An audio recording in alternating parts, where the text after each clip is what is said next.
और चलिए इस बीच बहुत बड़ी खबर आपको जयपुर से बता रहे हैं। झालावाड़ स्कूल हादसे पर बड़ा अपडेट सामने आया है। राजस्थान हाईकोर्ट ने स्वतः संज्ञान लिया है। झालावाड़ के पिपलोदी सरकारी स्कूल के छत गिरने की वजह से जो घटना घटित हुई उस पर राजस्थान हाईकोर्ट ने स्वतः संज्ञान लिया है। जस्टिस अनूप कुमार ढंढर की बेंच ने ये संज्ञान लिया है। प्रदेश के मुख्य सचिव, केंद्र के शिक्षा मंत्रालय से जानकारी मांगी गई है। बाल विकास विभाग और राष्ट्रीय बाल आयोग से भी जवाब तलब किया गया।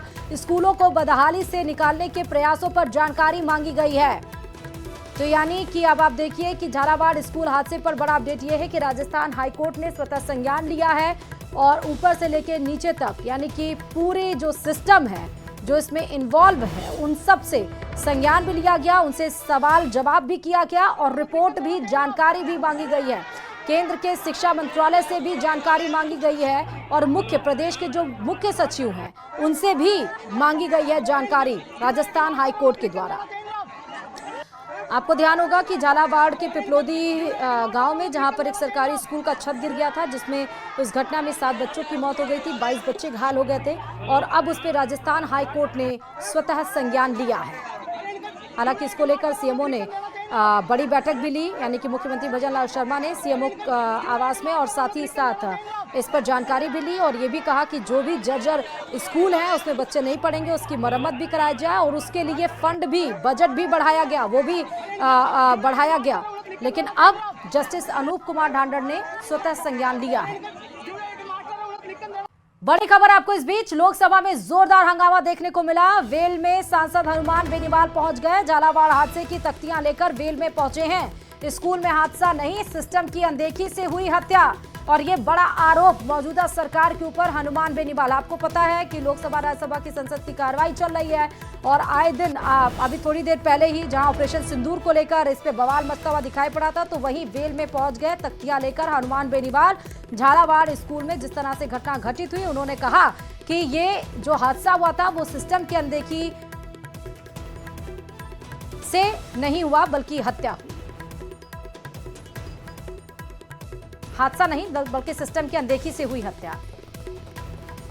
राजस्थान के झालावाड़ के अंदर जहाँ से वसुंधरा जी पूर्व मुख्यमंत्री थी, बिरला जी वहाँ से आते हैं हाड़ौती अंचल से, और मदन दिलावर जो मिनिस्टर है वो इसी इलाके से आते हैं। वहाँ स्कूल की एक जर्जर इमारत ढह गई और मना किया था स्कूल प्रशासन 10 दिन की छुट्टी दी, उसके बावजूद जबरदस्ती स्कूल को खुलवाया गया और उसके अंदर 7 बच्चे जो शेड्यूल ट्राइब के एसटी के थे, एक बच्चा ओबीसी का था, उनकी स्कूल ड्रेनेज से मौत हो गई और 30 से ज्यादा बच्चे इंजर्ड हो गए। अभिभावकों में लाठीचार्ज किया, मुख्यमंत्री मौके पे गए और उसके बाद 1-1 करोड़ मुआवजे की बात थी और एक नया एक्शन लेने की बात थी। 5 टीचर को सस्पेंड करके, इसी हमारी मांग है कि 1-1 करोड़ मुआवजा कलेक्टर और इनके खिलाफ, जिनको पता था कि जर्जर भवन है, लिख के दे दिया था शिक्षा विभाग ने, उनके खिलाफ गैर इरादती हत्या का मामला और एक नया कानून बने, इसको लेकर भी मांग करें। Schedule tribe, schedule caste, OBC की वजह से लोग बीजेपी सत्ता के अंदर आई राजस्थान में और देश के अंदर इनके मासूम बच्चों की जो हत्या की है गैर इरादतन, इसको लेके हम हाउस के अंदर तख्तियां लेके गए थे और हम हमारा प्रोटेस्ट कर रहे हैं। और अब बात करेंगे धरना प्रदर्शन और बवाल की। सबसे पहले बात एबीवीपी और एनएसयूआई ने किस तरह से बीकानेर, अजमेर और भीलवाड़ा में प्रदर्शन किया। एबीवीपी ने छात्र संघ चुनाव बहाली की मांग को लेकर प्रदर्शन किया है और पूर्व मुख्यमंत्री अशोक गहलोत का पुतला फूंका। आप देखिए, ये छात्र संघ चुनाव की बहाली को लेकर, मतलब करवाया जाए उसको लेकर ये प्रदर्शन हुआ है। उधर सूचना पर पहुंची पुलिस ने छात्रों को हाईवे से हटाया और जाम खुलवाया। वहीं अजमेर में एनएसयूआई ने झालावाड़ में हुए हादसे को लेकर धरना दिया, जबकि भीलवाड़ा में कॉलेज के बाहर प्रदर्शन के दौरान आक्रोशित हुए छात्रों ने रोड जाम कर दिया और इस दौरान पुलिस से उनकी बहस भी देखने को मिली, जिसके बाद पुलिस ने कुछ छात्रों को हिरासत में भी ले लिया। तो अजमेर में आप देख रहे हैं ये एनएसयूआई के कार्यकर्ता थे। शेखावटी विश्वविद्यालय में छात्र संघ चुनाव बहाली की मांग को लेकर सीकर से यह बड़ी खबर आपको बता रहे हैं और बड़ी तस्वीरें भी आप देख रहे हैं। गेट तोड़कर किस तरह से अंदर घुस गए छात्र, छात्रों ने नारेबाजी की है। गेट ये देखिए जो टूटा हुआ है वो तोड़कर अंदर ही घुस गए। मतलब बाहर से प्रदर्शन करने का इंतजार नहीं किया, क्योंकि उनको पता चल गया है कि अब समय है और अब इस समय पे अगर हिट नहीं किया तो आवाज़ फिर से दबा दी जाएगी। जो पूर्व सरकार यानी कांग्रेस की सरकार में दरअसल छात्र संघ चुनाव बंद कराया गया था और तब से ये बंद था। लगभग 2 साल हो गए हैं और इसको लेकर अब ये आवाज़ तेज होने लगी है कि छात्र संघ चुनाव को लेकर हर रोज आप देखते हैं कि यहाँ पर प्रदर्शन किया जाता है। कभी एनएसयूआई के कार्यकर्ता करते हैं, कभी एबीवीपी के कार्यकर्ता करते हैं। शेखावाटी विश्वविद्यालय के अंदर 16 सूत्री मांग पत्र को लेकर यहाँ का विद्यार्थी आंदोलनरत है। हम शेखावाटी विश्वविद्यालय प्रशासन से मिलना चाहते हैं, लेकिन यहाँ का जो प्रशासन कुलपति से नहीं मिलना चाहता। एक तरफ प्रदेश के अंदर स्कूलें पानी से जर्जर होकर टूट रही हैं, बच्चों की मौत हो रही है। दूसरी तरफ हम हायर एजुकेशन की बात करें, छात्र संघ चुनाव पूरे प्रदेश के अंदर पिछले 3 साल से नहीं हो रहे। उसी का नतीजा है कि शेखावाटी विश्वविद्यालय यहाँ पर पीजी प्रोफेशनल कोर्स के नाम पर बाहरी लूट 40-40 हज़ार रुपये ईयरली, अगर हम सेमेस्टर को जोड़ के बात करें तो 20-20 हज़ार रुपये एक सेमेस्टर की फीस करके 40-40 हज़ार रुपये जो फीस की है वो फीस कम करी जाए। इसके अलावा एग्ज़ाम के नाम पर 6-6 महीने की जो फीस एग्ज़ाम परीक्षा फीस लूटी जा रही है उसको कम किया जाए।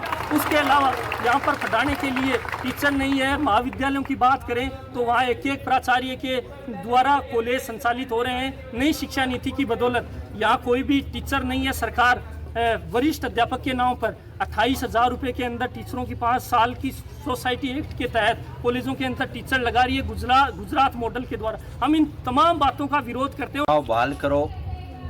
इस शेखावाटी विश्वविद्यालय में जो अभी भी रिक्त पड़े पद हैं, अभी एक भी भर्ती नहीं हुई है शैक्षणिक पदों के ऊपर, उनको भरा जाए। हॉस्टल सुचारू किया जाए। जो शैक्षणिक फीस लगातार हर साल बढ़ाता है उसको कम किया जाए। इन तमाम मांगों को लेकर के छात्र संगठन एसएफआई के नेतृत्व में आज शेखावाटी विश्वविद्यालय के ऊपर विरोध प्रदर्शन था। और इस विरोध प्रदर्शन को दबाने के लिए, छात्रों की आवाज़ को दबाने के लिए शेखावाटी विश्वविद्यालय प्रशासन ने यहाँ के गार्डों द्वारा, यहाँ की पुलिस के द्वारा, खाकी वर्दी के द्वारा और विद्यार्थियों की आवाज़ को दबाना चाहते हैं। और जब विद्यार्थी आता है उस चैनल गेट को बंद करने का काम कहते हैं। विद्यार्थियों के रिक्वेस्ट करने के बाद भी नहीं खोलते हैं। तो आज इस चैनल गेट को छात्र संगठन एसएफआई ने तोड़ा है। और चलिए आपको जयपुर से बड़ी खबर बता रहे हैं। आरपीएससी की एसआई भर्ती 2021 से जुड़ा हुआ पूरा मामला आज स्थगित हो गई है। राजस्थान हाईकोर्ट में मामले पर सुनवाई। जस्टिस समीर जैन की एकल पीठ में अब कल होगी सुनवाई। मंगलवार को कैलाश चंद्र शर्मा और अन्य की याचिका पर सुनवाई होगी। राजस्थान हाईकोर्ट अब कल सुनेगा याचिकाकर्ताओं का पक्ष। तो बड़ी खबर आपको बता रहे हैं, यानी कि आज सुनवाई नहीं हुई है। जो आरपीएससी एसआई भर्ती मामला 2021 से जुड़ा हुआ मामला है, स्थगित हो गई आज सुनवाई। अब बताया जा रहा है कि हाईकोर्ट इस मामले पर सुनवाई, जो कि जस्टिस समीर जैन की एकल पीठ में हो रही थी, सुनवाई अब कल होगी, यानी मंगलवार को कैलाश चंद्र शर्मा और अन्य की याचिका पर सुनवाई होगी। राजस्थान हाईकोर्ट अब कल सुनेगा याचिकाकर्ताओं का पक्ष कि क्या कहना है उनका।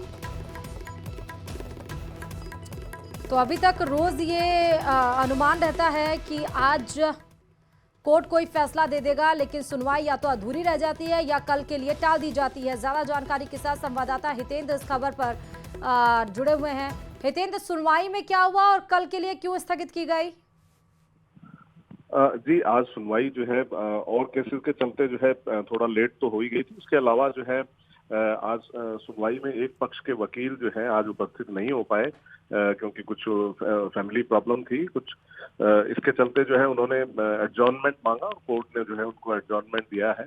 और अब ये सुनवाई जो है कल दोपहर बाद होगी। लंच के बाद फिर से ये सुनवाई जारी रहेगी और याचिकाकर्ताओं का पक्ष जो है हाई कोर्ट जो है वो सुनेगा। जी, आज सुनवाई में क्या क्या पॉइंट्स रखे गए हैं जो अहम है?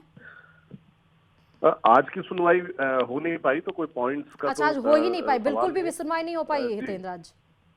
जी, आज सुनवाई नहीं हो पाई और अब ये सुनवाई जो है कल होगी। और जो याचिकाकर्ताओं का पक्ष है, यानी जो सुनवाई आज होनी थी वो अब कल होगी। नहीं तो ये कौन सी याचिका है जो इसको रद्द करवाना चाहते हैं या जो नहीं रद्द करवाना चाहते हैं? किन याचिकाओं पर कल सुनवाई? ये याचिका असल में रद्द करवाने को लेकर तो याचिका है, लेकिन इसमें जो है जो एसआई भर्ती परीक्षा का जो पूरी प्रक्रिया थी उस पर सवाल उठाए गए थे और उन्हीं की याचिका पर यह सुनवाई है कि जो प्रक्रिया है उसमें क्या क्या खामियां थी, क्या स्ट्रक्चरल खामियां थी। क्योंकि जो आरपीएससी है वो लगातार ये कहता रहा है कि कोई स्ट्रक्चरल खामी उसमें थी नहीं।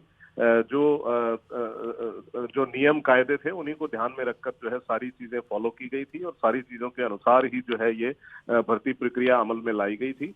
और इसी के चलते जो है इसी भर्ती प्रक्रिया को देखने के लिए जो है पिछले दिनों आरपीएससी को तलब किया था और आरपीएससी से सारे जो है डॉक्यूमेंट्स मांगे गए थे। ठीक है।